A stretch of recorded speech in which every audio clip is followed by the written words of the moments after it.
1947 से पहले केरन और आसपास के लोग एक ही क्षेत्र के थे। रिश्तेदारियां, व्यापार, खेती सब सामान्य था। लोग आसानी से इस पार से उस पार जा सकते थे। 1947-48 के युद्ध के बाद एक युद्ध विराम रेखा बनी, जिसे उस समय लाइन ऑफ सीज फायर कहा गया, और यहीं से कश्मीर दो हिस्सों में बंटना शुरू हुआ। लेकिन उस समय सीमा आज जितनी सख्त नहीं थी। कुछ स्थानीय लोग और रिश्तेदार कई जगहों पर सीमित रूप से संपर्क कर सकते थे। 1965 के युद्ध के बाद सीमा पर सैन्य निगरानी बहुत बढ़ गई। सेना की तैनाती मजबूत हुई, बंकर और पोस्ट बढ़े, आम लोगों की आवाजाही लगभग बंद हो गई। यानी जो पुरानी सामाजिक और पारिवारिक आवाजाही थी वो लगभग खत्म हो गई। 1971 के युद्ध के बाद शिमला एग्रीमेंट हुआ। तभी आधिकारिक तौर पर जो लाइन ऑफ सीज फायर था उसका नाम बदलकर लाइन ऑफ कंट्रोल रख दिया गया, और तभी से केरन दो हिस्सों में बढ़ गया। यानी उसके बाद आधा केरन हिंदुस्तान की तरफ रह गया और आधा केरन चला गया पाकिस्तान की तरफ।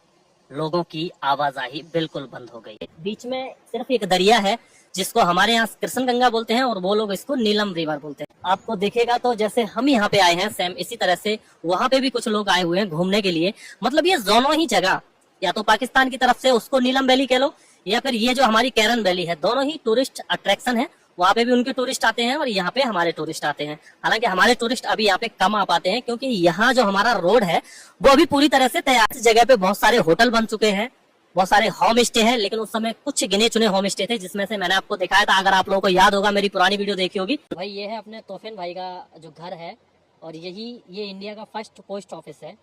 यानी ये सामने जो आप देखेंगे तो इधर है ये पाकिस्तान पीओके, और जिसके इस साइड में ये पोस्ट ऑफिस बना है, तो हमारे इंडिया का ये पहला पोस्ट ऑफिस है। और यहाँ पे अगर आप एक चीज़ देखेंगे, ये देखिए यहाँ पे जो मस्जिद है, और सेम इसी आर्किटेक्चर में सामने उस कंट्री में भी आपको मस्जिद दिखेगी। देखिए यहाँ से जब आप जाएंगे तो थोड़ा सा मैं इधर जाऊँगा तो आपको शायद एक मस्जिद नज़र आएगी। देखिए सेम जैसे ये बनी है, ये इधर पाकिस्तान की मस्जिद है, और ये है अपने इंडिया की मस्जिद। सेम बिल्कुल एक के जैसा है ना, आर्किटेक्चर बिल्कुल सेम है। ऊपर से देखिए, बिल्कुल यहाँ से देखो, ये देखो पूरा एक जैसा है, और सेम इसी तरह की उनकी वाली भी है। ये देखो पाकिस्तान की, यानी मस्जिद बिल्कुल सेम है। और यहाँ सामने अगर आपको एक बोर्ड लगा हुआ दिखेगा तो इस पे लिखा है Kashmir is equal to Pakistan. यानी कश्मीर का हिस्सा हमारे इंडिया के पास भी है, और ये जो हिस्सा है इस पे अभी पाकिस्तान का अंडर है। क्योंकि सामने यहाँ से थोड़ा सा नज़र इधर घुमाएंगे, ये दो फ्लैग नज़र आएंगे, जिसमें एक पाकिस्तान का है, दूसरा है पीओके का।